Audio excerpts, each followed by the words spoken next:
Hi everyone, welcome to Chart Quest. My name is Joanna, I'm from Silver Key Stitches, and I am here today to teach you all about charts, how to make them a little bit less scary and take some of the mystery away from those graphs and symbols that you may find in some patterns.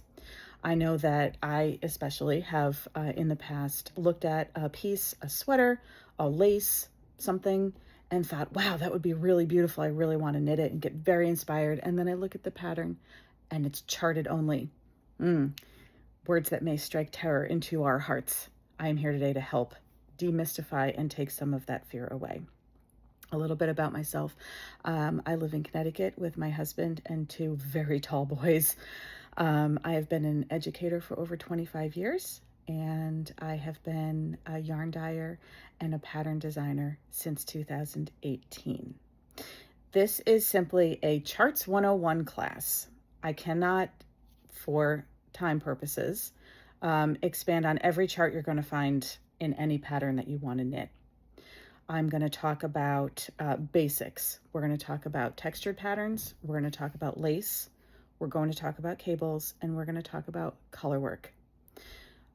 Most of the patterns that I'm going to use, the charts I'm going to use as examples, I've taken from Barbara Walker's compilation, as pictured here.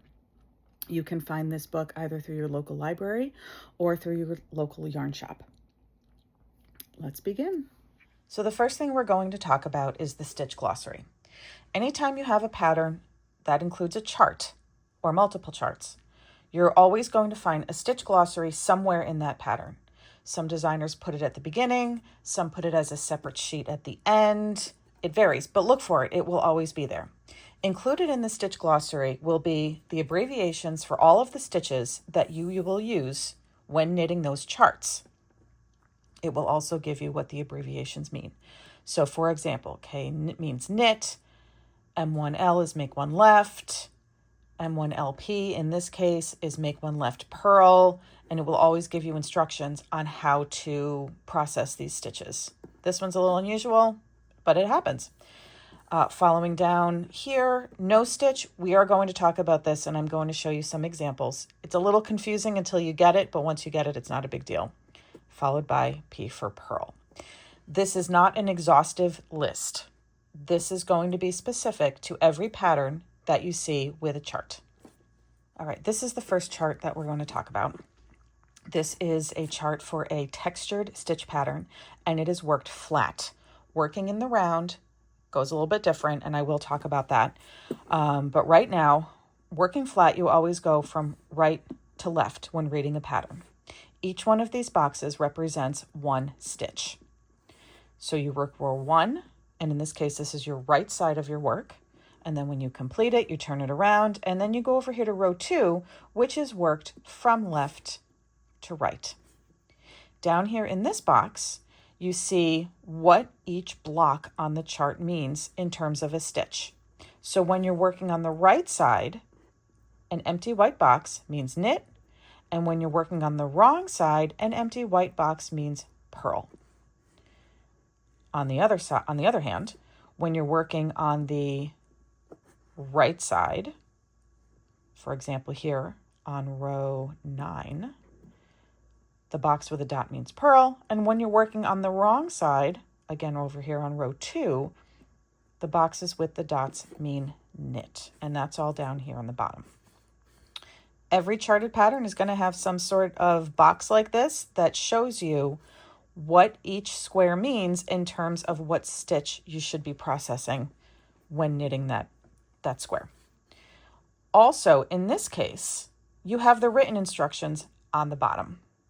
Some people prefer written instructions. Some people prefer charts.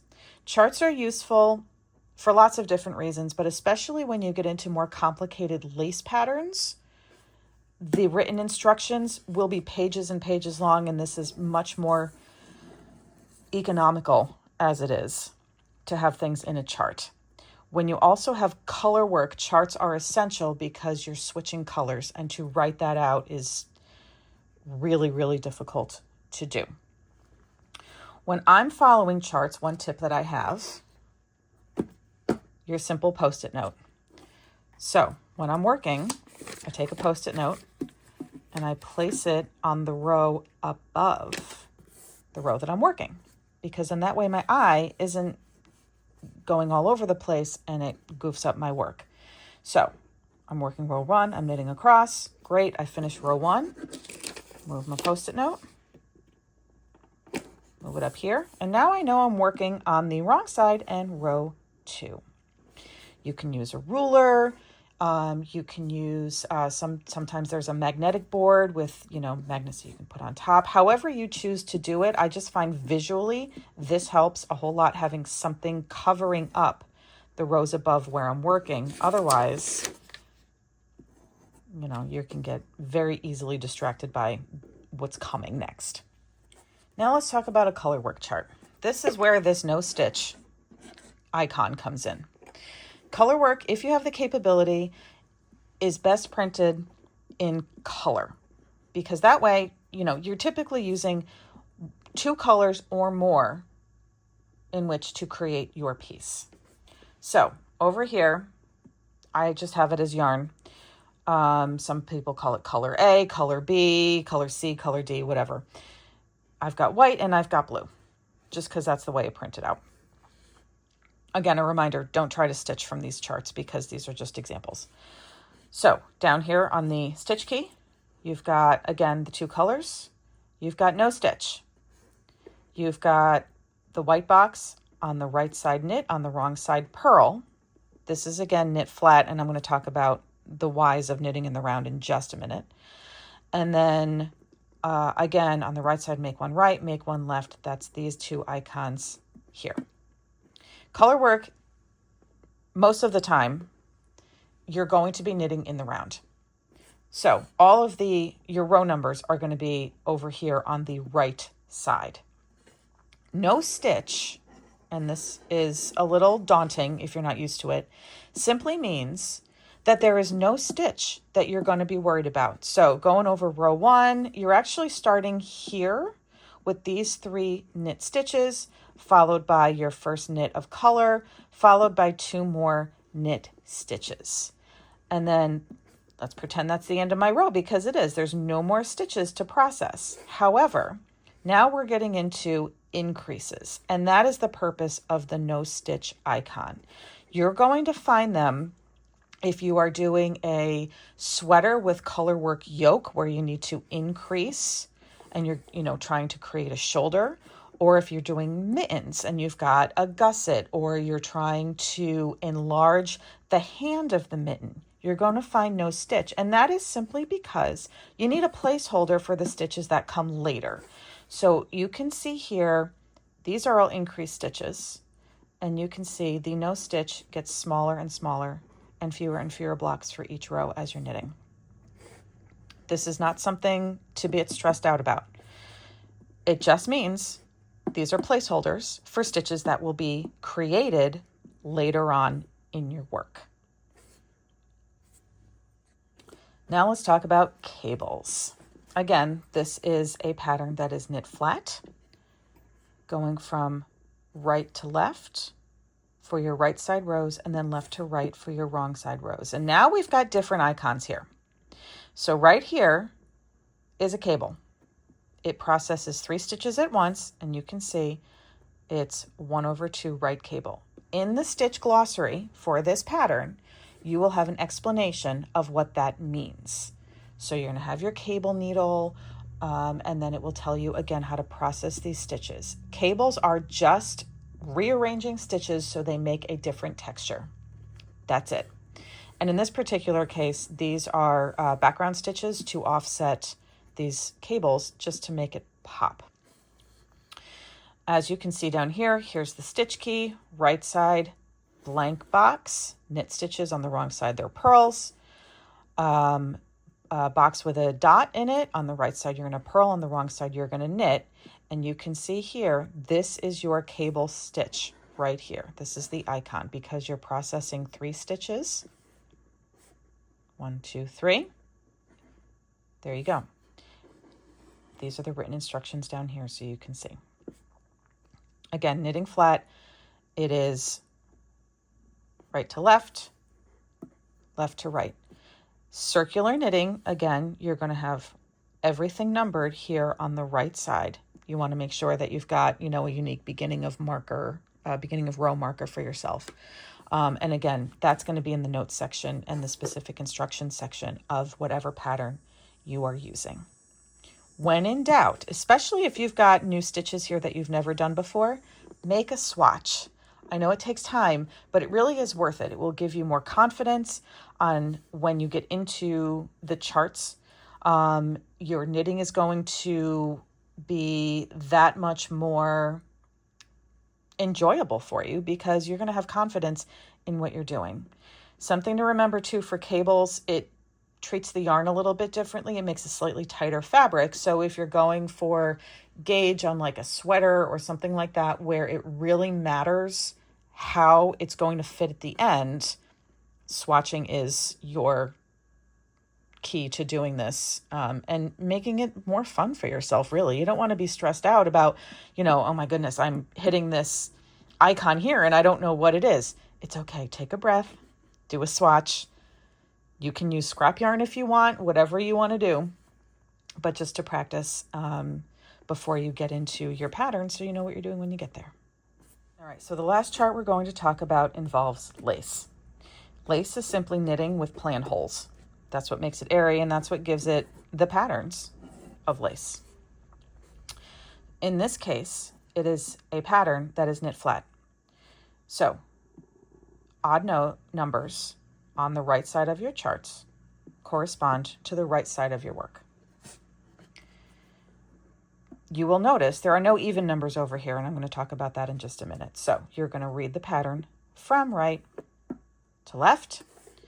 Each box, again, corresponds with one stitch. And here is your stitch key down here, and you can see what all of these different symbols mean.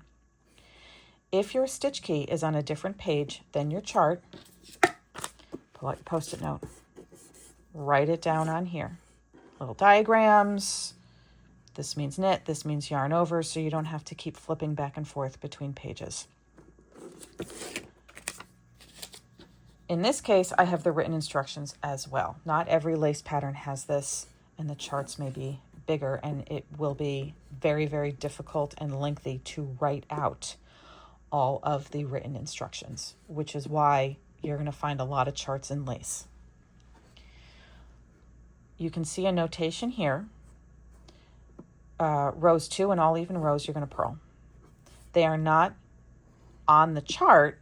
Again, sometimes designers do this to save space, but if it's the same thing over and over again for every wrong side or even numbered row, you don't need to note it here on the chart. This is going to be in your written instructions. Okay. The other thing that I've noted here on the chart is this box. This is a repeat box.